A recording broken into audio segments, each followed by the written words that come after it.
When you're up, when you're down. Good morning. Good morning.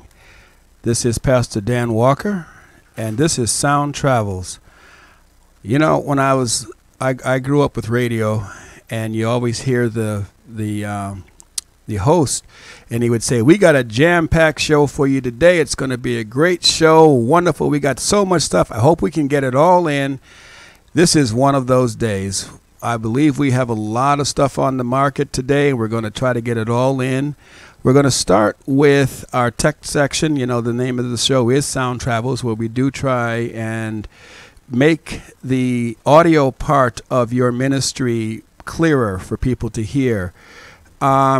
I had the occasion to do the sound for the Bullock Brothers anniversary concert this past Saturday.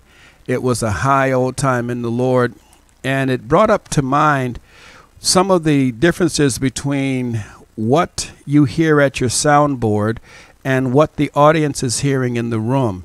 So I'm going to play two clips. I'm going to play both of them from the Sons of the Bullock Brothers.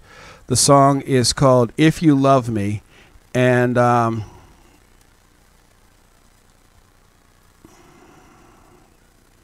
not hearing it. Louder. Yeah.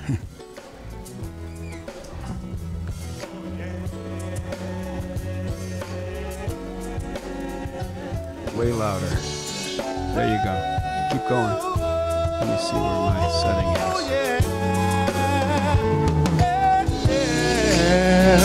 Jesus said, "You love me, you will keep my command. If you love me, you really love me. Do what I say. Said if you love me, really love me, keep my command. You will. If you really love me, do what I say. See, it's not in the work you do, like making the blind to see, and it's not in what you say or in all of your good deeds.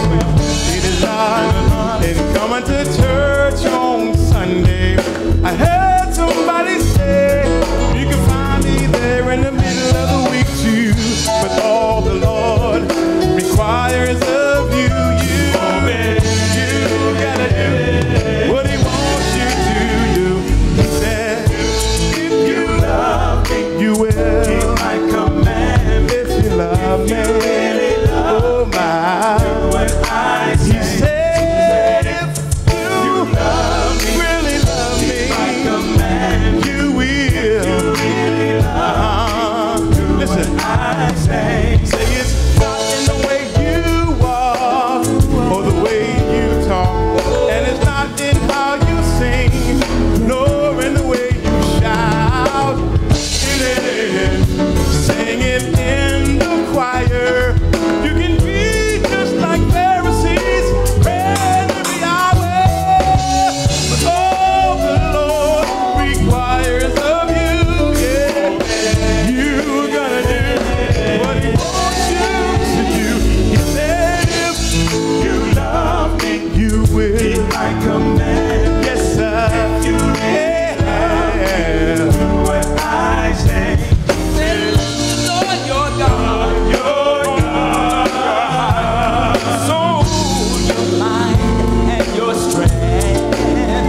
Sons of the Bullock Brothers, If You Love Me. This is a call-in show. You can reach us at 617-282-0685 or 617-282-7794 and 617-265-2679. So the difference between those two tracks, both of those were recorded at the Bullock Brothers concert, Sons of the Bullock Brothers, If You Love Me. But if you notice, one of them sounded very clean and one of them was slightly echoey. The first track is coming directly off of the board. That was the signal being sent to the sound system, what the amplifiers were getting, what the speakers were getting. The second was a microphone I had up in the room to record the actual room sound. And if you listen to they're incredibly different in terms of their intensity, in terms of the amount of echo. This is how the room can affect what you're doing. And when you're setting a sound system up to do a concert, it's very important to take the room into consideration. They're both quite listenable. They both sound good because the mix was good. Thank you, Jesus. And when I played the tapes back and I listened to them and I went, okay, this is perfect to get so people can understand exactly how the room plays a part in what you're hearing. That particular room has about I want to say a natural reverb of about 2 seconds, maybe 2.3 seconds of reverb in the air. And so it has vaunted ceilings. They're not particularly high, probably 35, 40 feet. So they're not cathedral 80, 90 feet ceilings, but they are pretty high. So there's a natural echo created in the room. So how you handle that is by not sending too much signal or not playing it too terribly loud so that everybody in the room can hear what's going on cleanly without disturbance. And I had a pastor friend of mine, Pastor Ruffin, was in attendance at the time. So he talked to me about the concert. He talked to me about the sound. You know, Pastor Ruffin has an incredibly good ear as a preacher and as a singer and a performer himself. He really knows what he's trying to hear. So he doesn't really like cheap stuff, and he recognizes immediately the difference in good quality and bad quality. And he recently had attended a couple of other concerts where the sound was, as he put it, horrible, absolutely atrocious. And these were name acts in two fairly good-sized locations, but the promoters had not paid attention to getting the right sound or the right equipment to do the sound. And in one of those concerts, they were using, it was a national act, and they were using the most inexpensive wireless mics on the planet right now. And personally, I don't think they're very good. And I will, when we get to our microphone section, hopefully later on, we're going to be talking about wireless mics. And they were using these, I don't want to say cheap because that's probably a bad word, because anything you get to pay money for is not necessarily cheap. But the quality of the mics were horrible. And you could tell, not to mention, there are some logistics that every sound company has to deal with, not being able to get in and do your sound checks on time. One of the things that made the Bullock Brothers concert go so well was we had enough time to do some legitimate sound checks.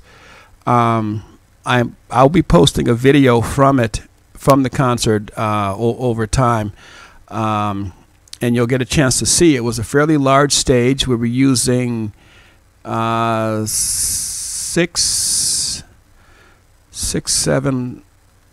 monitors on the stage, six across the front of the stage, one for the drummer, one for the bass player, and one for the keyboard player. And each one of those, of course, had its own mix. And as soon as you have that much monitors on stage, sound checking becomes incredibly crucial to get, especially when you have we had 4 wired mics, Shure SM58s, and 4 wireless mics. of various qualities. We had one Shure Beta 58, which is a really good capsule, and a Sennheiser 835, which is just a workhorse in the industry. And we also had an AKG mic on the stage. It's kind of a hybrid between the two of the Shure and the Sennheiser. The Sennheiser tends to have a little bit more low end built into it, and the Beta 58 is just a clean, crisp sound. It has a nice notchy point to it that just makes a good singer just sound so clean. And we were using those, so we had 7 mics on the stage at any one point in time and 9 monitors. And this is a recipe for disaster if you don't have enough time to do the sound checking and get everybody right and get the monitors to where people on the stage could hear and be comfortable. And after the first after the sound checking, and that's another thing for you, all your promoters out there. I've worked with a great deal of you. You're all great people. You all are striving to do the right thing. But I must say, you really have got to take the sound crew in attendance. As you've got to give them their due. You've got to give them the time to do the job right. I know one of these concerts that just happened, the sound crew was not. They were promised to get in the room at one time. Were not able to get in the room for at least 2, maybe 3 hours later. And that just really messes with your setup time. It really messes with your ability to do the job for the client that the client is paying for or is expecting. So I can't say enough about everybody working together. If the promoter working with the venue to make sure that the stage is empty, especially when you're coming into a church. To the sound crew having enough people to move the equipment in and set it up at a timely fashion, and then at the end of the evening bring it out at a timely fashion. And in order to do that, the sound crew has to be paid enough money by the promoter or by whoever's holding it so that the sound crew can do a good job. For the longest time in the gospel world, sound crews were getting a couple $100 for 4 and 5 hour shows and 5 and 6 groups, or $250 for such a thing. That's just not enough to get a quality sound system and to get someone who's actually caring about what he's doing. When you consider that a good wireless mic can cost you as much as $450, $550, to get $250 for a 4-hour show. And when you consider that a 4-hour show is really an 8-hour show because you've got 2 hours of packing and setup and then 2 hours of unpacking and loading out, loading in, loading out, you take 8 hours and divide it by $250. Does anybody here want to work for that kind of money per hour? You see, I guess what I'm trying to say is if everybody is working together,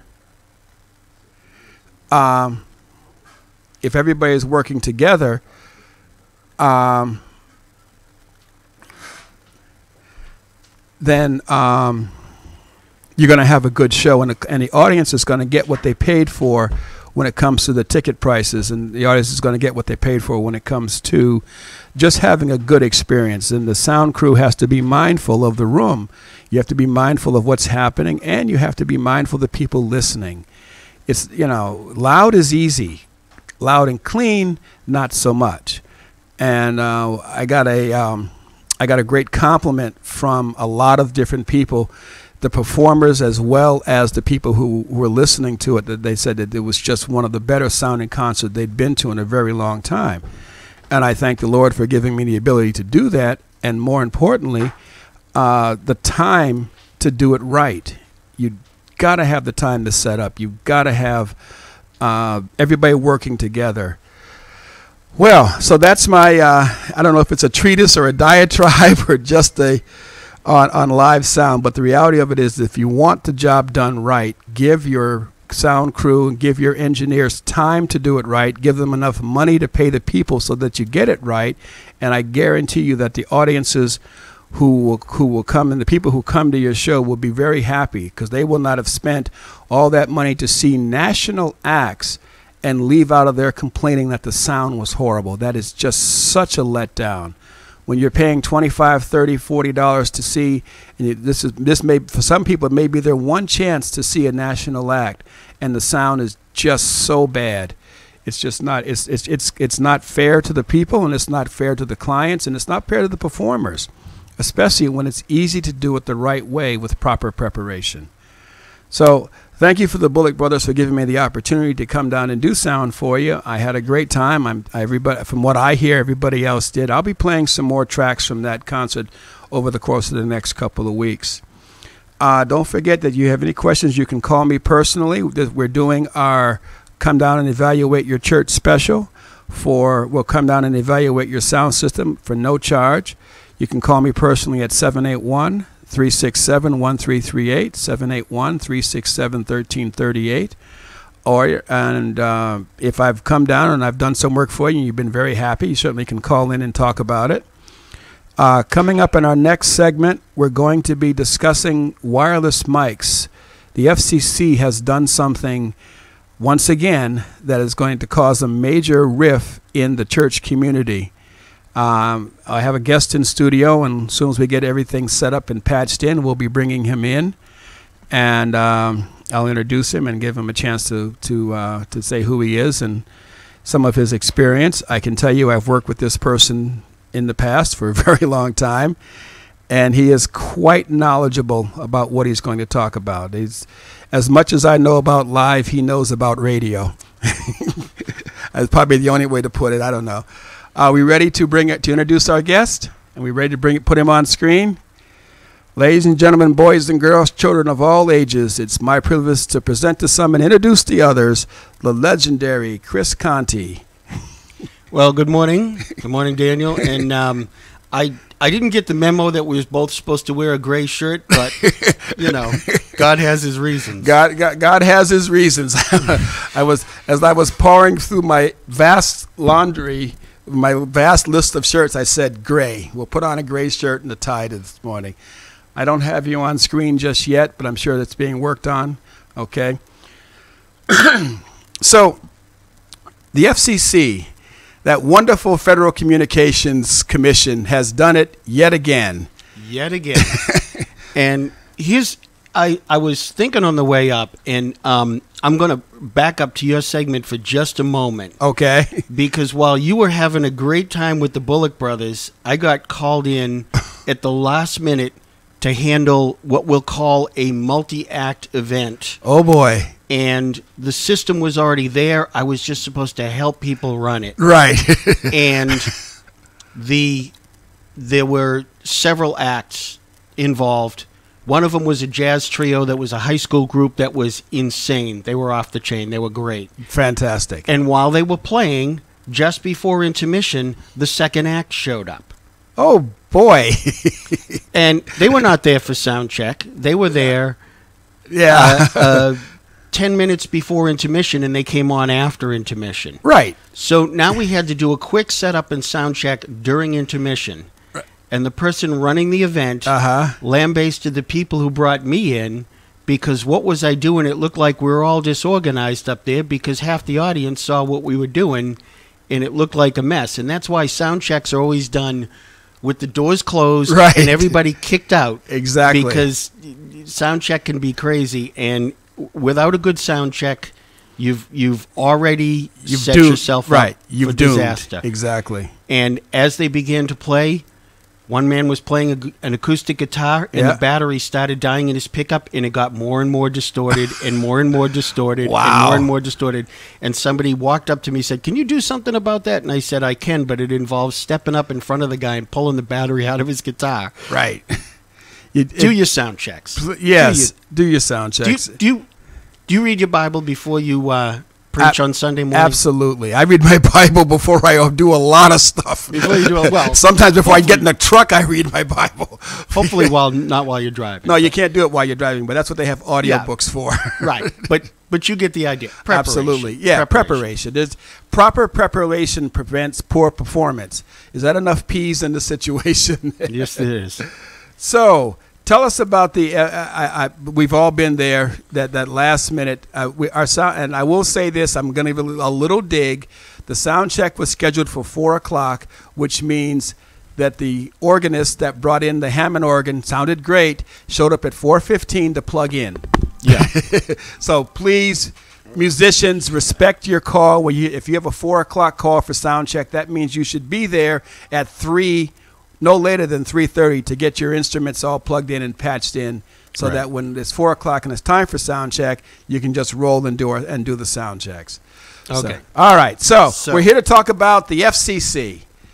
Go for it. The FCC. Okay. Tell them who you are and why I called you. I'm Chris Conti, and I have been in radio wireless communications since 1981. I know I don't look a day over 25, but neither do any of us. We're all sitting here with gray. But really, the FCC started seeing a few years ago that spectrum pieces of radio frequencies suddenly became valuable commodities, and they started selling little chunks off, and they sold a chunk off here, they sold a chunk off there, and they started doing it with TV stations. When digital TV came out, they said, TV station used to take like this huge chunk of airspace. Right. And digital TV takes up like a tiny bit. You can fit 5 or 6 stations in what used to be just one. And you've noticed that because a lot of your digital channels now, where you had channel 4, now in the digital world you have channel 4.1, 4.2. If you're watching channel 25, there's 3 channels on channel 25, 25.1, 25.2, and channel 25.3, which is the Laugh TV, which is the one that I always have on because I like the old shows. Continue. Okay, so now I can cross that little note off of my list of things to talk about. But seriously, the best way I can describe this thing, and I was thinking about it on the way up here, is you got your church, you got 10 pews, and everybody's got their favorite spot in the pew. Right. And there's spaces. Oh, we know this. There's spaces between this pew and that pew and everything else. Right. Now, a while ago, what was it, 3-4 years ago, the FCC said no more 700 megahertz microphones. Oh, yeah. Okay. And they went through all sorts of, this has got to be cut down, that's got to be cut down. We got to get rid of these microphones. Why? They sold those frequencies to the cellular carriers. What used to be TV channels is now cellular channels. Wow. Now, part of that 700 megahertz band was actually donated to public safety.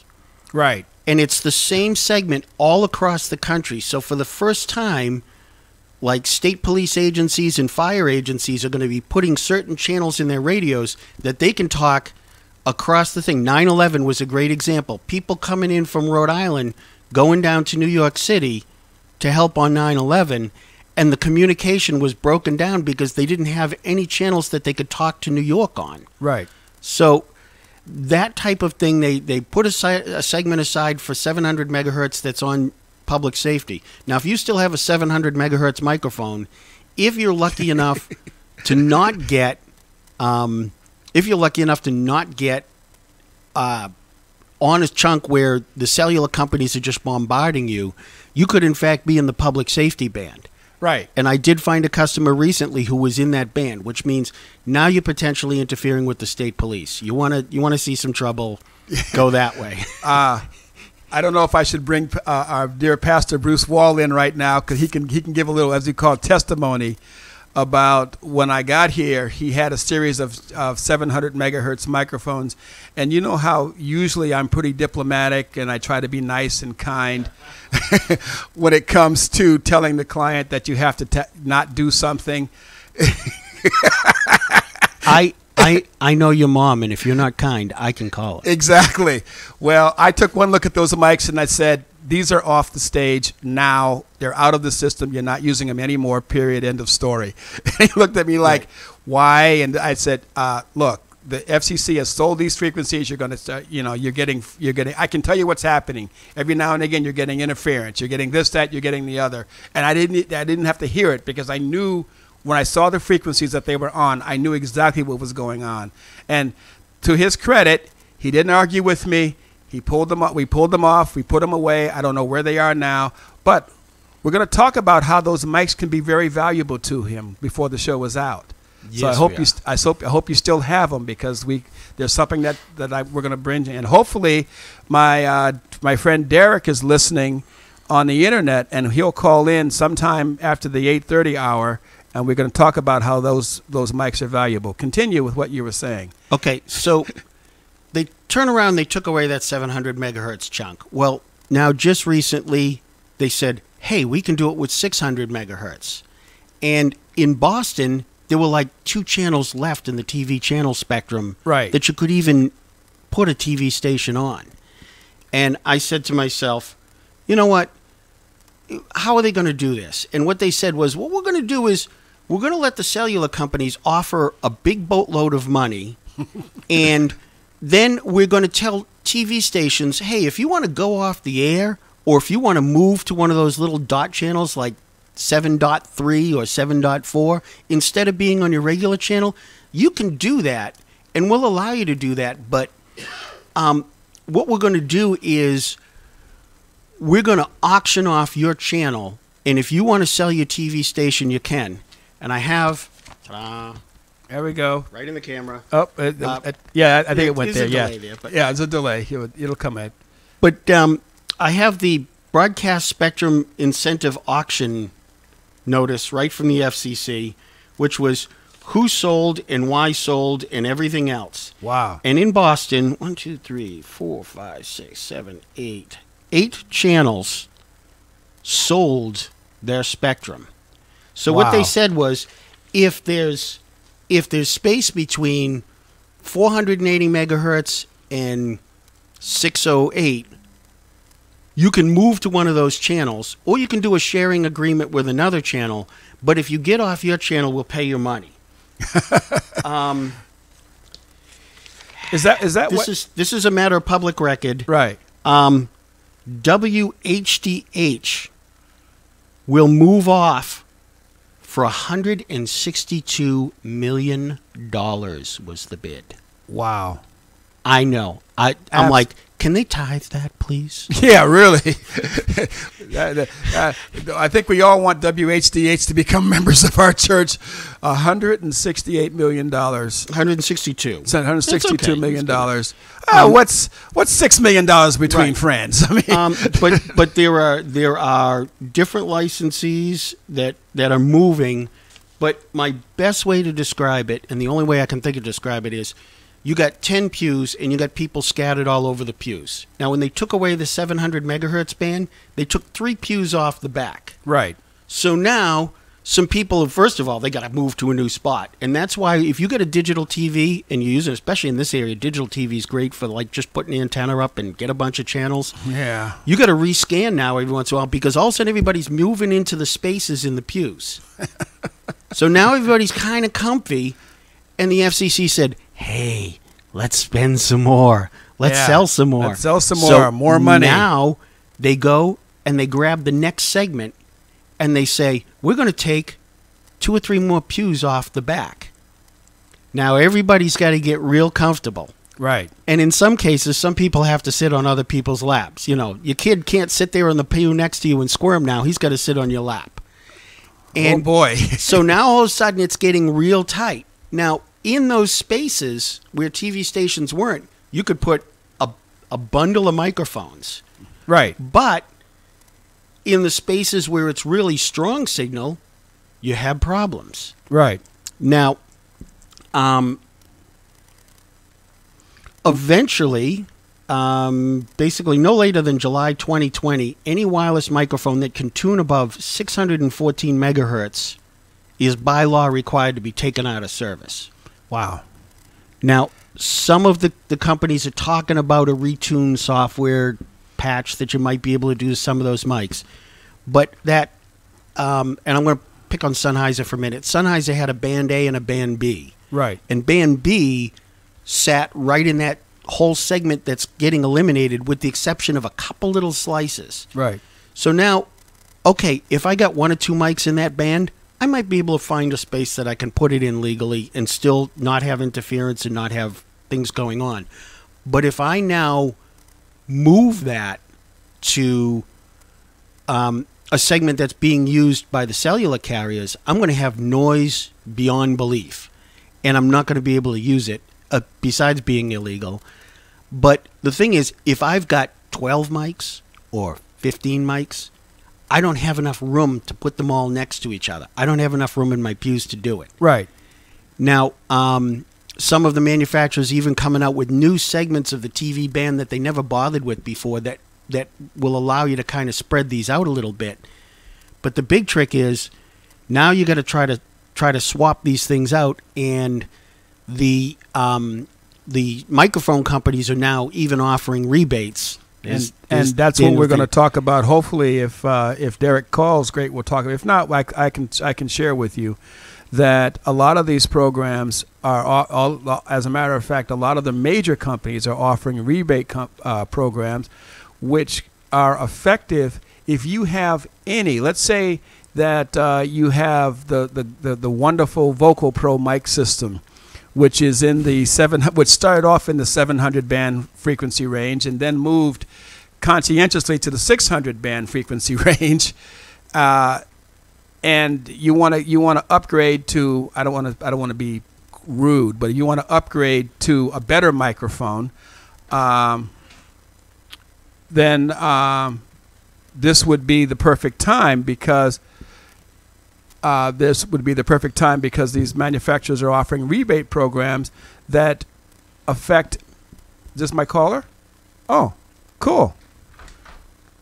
We're gonna bring in. Good morning, caller. You're on the air. Hey, how are you? Good morning. This sounds like Derek.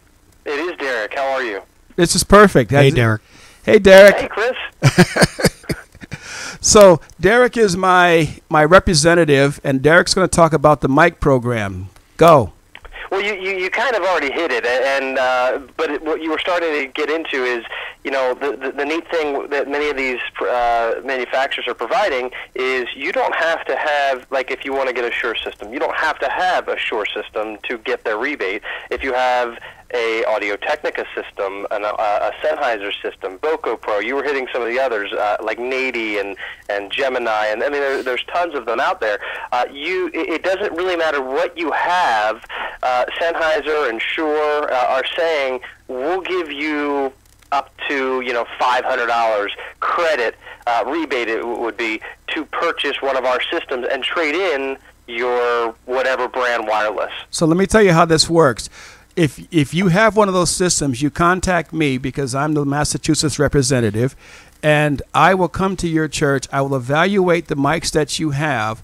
I will sell you the new mics that you want, and then you get a check from Sennheiser or Shure directly to you for the amount of the rebated mics that you gave me. In other words, I would pick up all of your 700 and 600 frequency microphones, and you would get a check back for that from them in your pocket.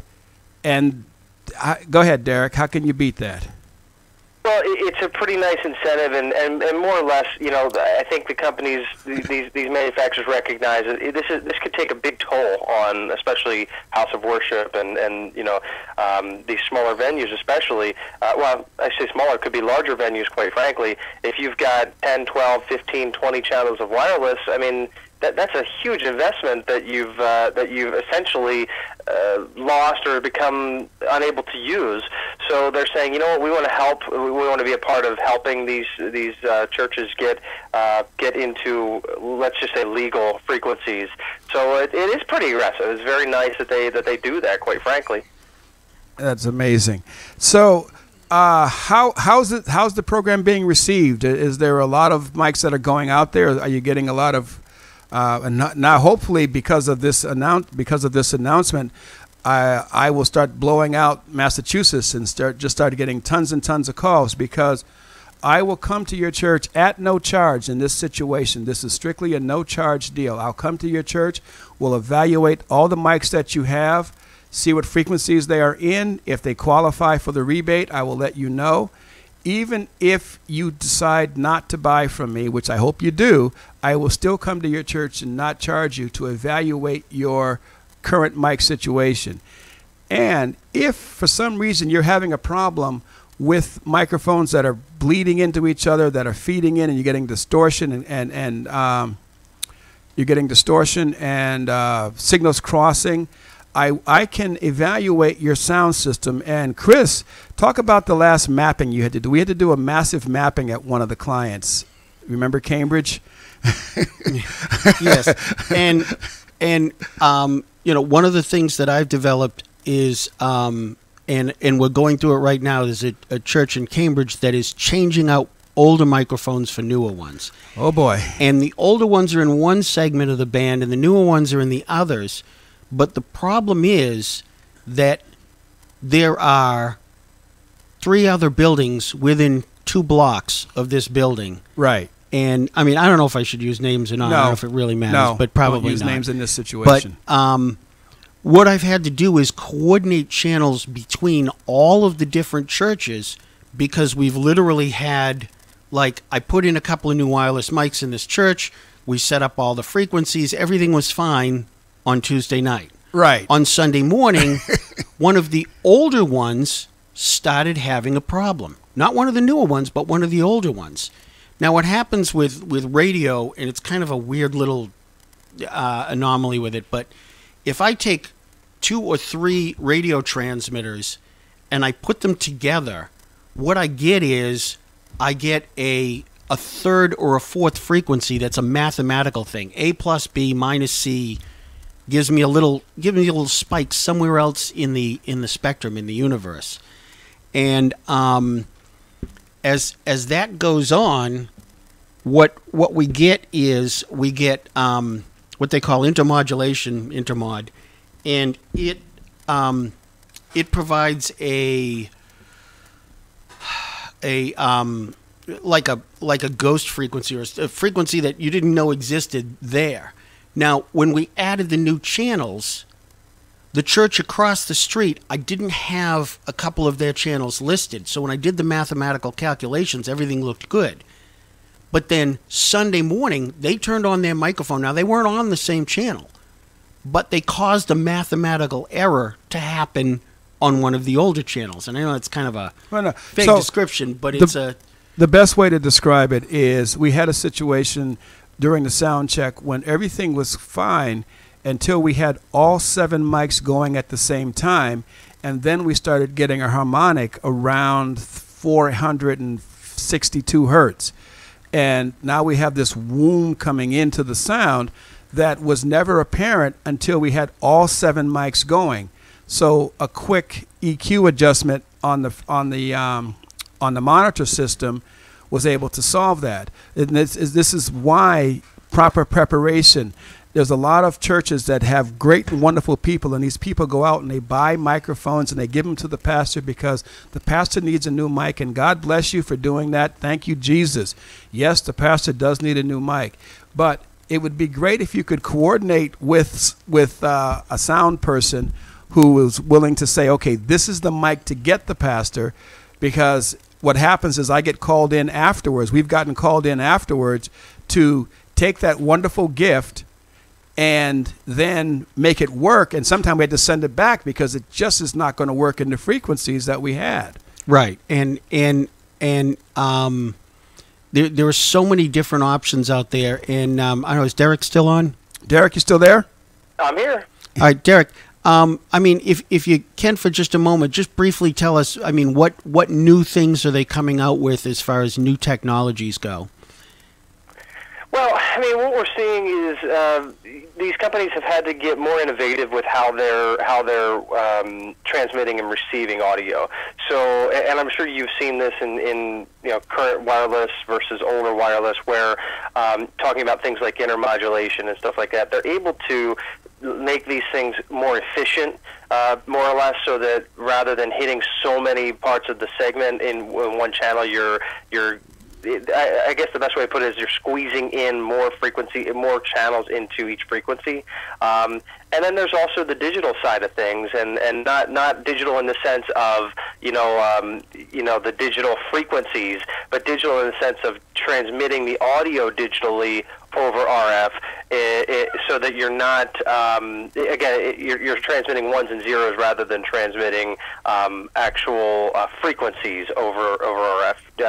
You know what I'm talking about, right? So I had a situation just recently in a church that we did in Lowell, where we upgraded their sound system, and as part of the upgrade package, I had spec'd a Shure BLX24, which is with the 58 head, which is a pretty decent workhorse mic. They brought, when I got there to do the install, they showed me that they actually had a Shure GLX-D with a Beta 58 head, which is infinitely a better mic. But my first problem when I saw the D was, are we going to get involved with that because it broadcasts on the 2.4 megahertz bandwidth, which is the same bandwidth as wireless, as your wireless internet. And were we going to have a problem with that? And I've seen situations, especially in Dorchester, where there's so many wireless carrier people on their cell phones and people on Wi-Fi, where the digital mics just don't work. But in this situation in Lowell, it was crystal clear. So I ended up taking, not selling them that mic because obviously they didn't need it, but they got a subwoofer instead, which everybody was happy about. So that's a time when I have seen digital work perfectly and just be the absolute answer, but I've also seen digital be a total disaster. Right. And I was going to say, and on the screen, Pastor Wallace put up, you'll see a little spectrum analyzer going with it's basically scanning different frequencies throughout the band, and it's looking at the wireless mic band right now. And nice. Yeah, Derek, in answer to your question, I am going to send it out to you so you can sweep your church out there. Derek is out in central Pennsylvania. Right. And he's been bugging me. Can you get an analyzer to me to get this going? But if you notice, there's like a white line, and then there's different chunks that are kind of sticking up. And the really tall chunks that sit over the white line are what I'm going to call useless portions of the band. So right now, I not only have to fit all my microphones in this segment, but now I can't use certain chunks because there's just too much TV signal to get away with. There's just too much in there. And the FCC even said, before they said, well, you can't be on a channel where a TV station is. Right. And now they said you can be on a TV station, but it's got to be under minus 87 dBu, which means nothing to anybody but me. But that's okay. And you. I said nobody but me. But but what it basically tells you is we actually have a method now of going in, taking a measurement, and saying, according to the FCC, if this level is below that, I can use this even if there's a TV channel there. Right. And you have to prove that it's not going outside the building and a bunch of other little crazy things. Now, that, of course, takes some engineering work. That's a little more complicated than just walking in and saying, let's evaluate things. Right. And for those situations, we would schedule a time when we could be there. And sometimes we have to do that on a Sunday morning because whatever's around, as we've said, as Chris has said, and as I've seen too, everything you do on a Wednesday night or Thursday night can go right out the window on a Sunday morning because everybody else is now powering up. That same thing happened in Dorchester on Norfolk. You have a church across the street from a church, which is 2 doors down from a church, and they had the Vocal Pro system, which, oh boy. Well, and I'm going to say something about Vocal Pro is their most inexpensive systems are locked on one channel. Right. There's one frequency that microphone's on. It never changes. And I actually, in my little system here. Right. I'm going to stop this thing from doing its thing. Okay. I'm going to open a profile here real quick. Live TV, folks. Yeah, it is.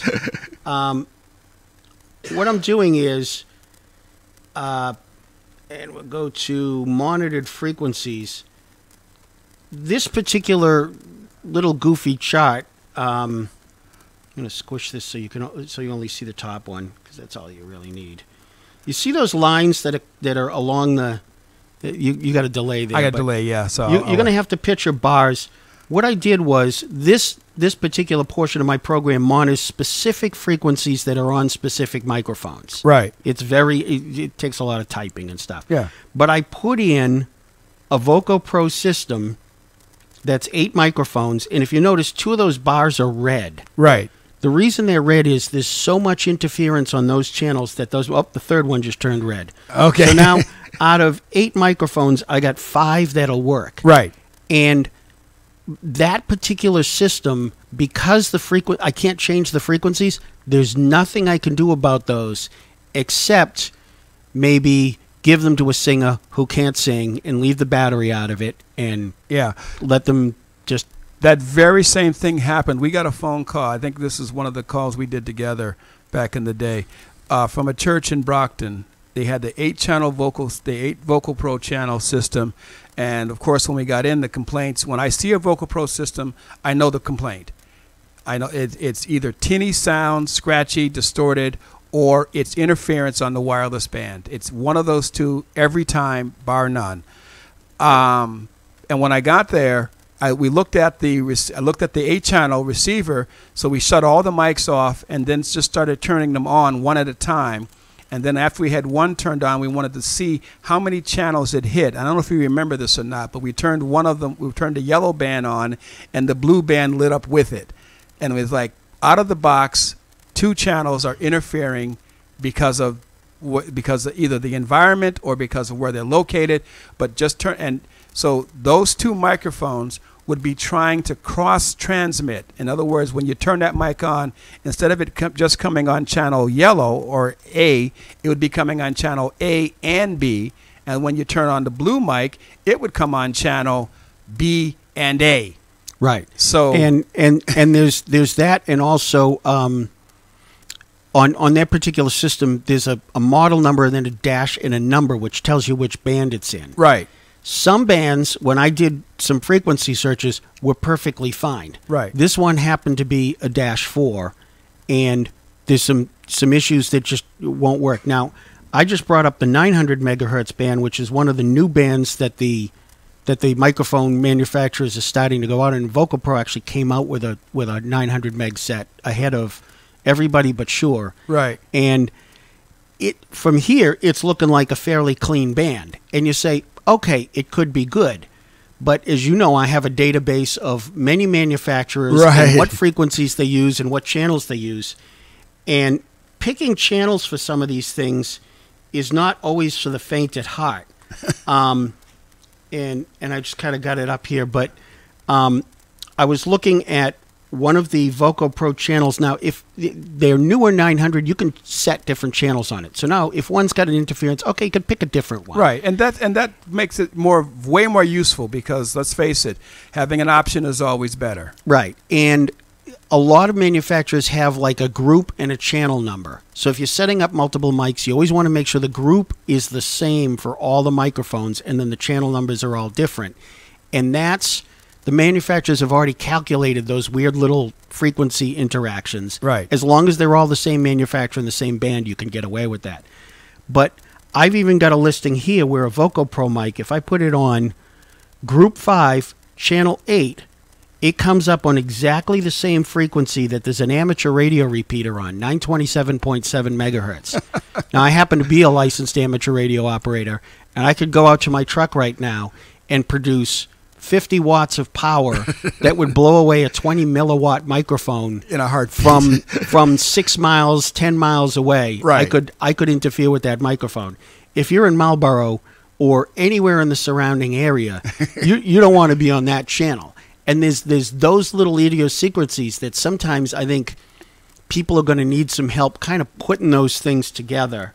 On that note, remember the 900 megahertz bandwidth is also a bandwidth that was used in the little personal communicator radio systems back in the day. And when the first radio RF cars from Radio Shack and Olsen and Lafayette came out, they were all on the 27 megahertz bandwidth, which is a CB radio, and they decided there was too much interference there, so they went to the 900, as well as the home, your first wireless telephones in your home. Your first remote phone that was wireless, that was also the 900 megahertz frequency. So I find it curious now that we're going back to a frequency that we've long abandoned to try to find some new clean channels. Well, the thing with that 900 megahertz band is, it in fact is it's a place where it's called the unlicensed industrial scientific and whatever band, and actually the first Wi-Fi devices were on 900 meg, and then they moved up to 2.4 gigahertz. Right. Now, I know I'm jumping a little bit here, but in reference to your 2.4 gigahertz comment before, there are some nice microphones that have worked great that we've put on 2.4 gigahertz. Yes. I also had a pastor say, gee, this microphone isn't working. He had bought it off the shelf. That's fine. I walked in there, and we moved his receiver to the base of his pulpit. So there was approximately 2.5 feet between the microphone and the receiver, and it was still chopping and blocking in and out. Exactly. And what we discovered after we pulled everything down, he said, well, I'm going to return this to the store and then I'll talk to you about some other ones, is that in fact the church had put a wireless repeater right on the plug behind the pastor's seat. So they were literally creating their own interference right in their building. Oh, yes. And he's like, well, I need my Wi-Fi for my iPad so I can look at my notes and everything else. And I said, well, that's great, but you're actually causing problems with the receiver now. The little analyzer scanning here, and it just clears its screen. But what I did was I went back and I went to the whole segment that includes the older frequency band that used to be available, the 700 megahertz band, and I'm seeing here it's about the same levels as it was, but I did a shot, and I don't think we have time to bring up some. We don't. So I'll tell you what but we're going to do. This sounds like a thing that needs to be continued. So let me find out from you when I can get you back, and we'll do another segment on it. Derek, are you there? Oh, yeah. Let's give you the last word. We got a couple of minutes before we have to pray. As a matter of fact, we should probably pray in just a minute. So we got 1 minute. So, Derek, pray. You got it. You got it. So, well, 60 seconds here. Closing thoughts. Right.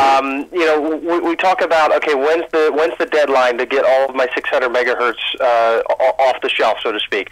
Today. And you know, 2020, Chris, you had mentioned that earlier. 2020 is what they're saying. The issue is, and Chris, you certainly can speak more to this, is there's already wireless carriers, cellular carriers, that are working and testing in those frequencies as we speak. Right. So and it's not a matter of what's legal to operate until when. It's a matter of how long you're going to have to use them until, you know, T-Mobile or somebody starts hopping on that. Listen, we're going to have to go. Listen, this has been, Heavenly Father, we just thank you for allowing us to come here. We ask you to continue to bless us and keep us. In Jesus' name we pray. Amen. Sound Travels, catch you next week, 8 o'clock on Boston Praise Radio.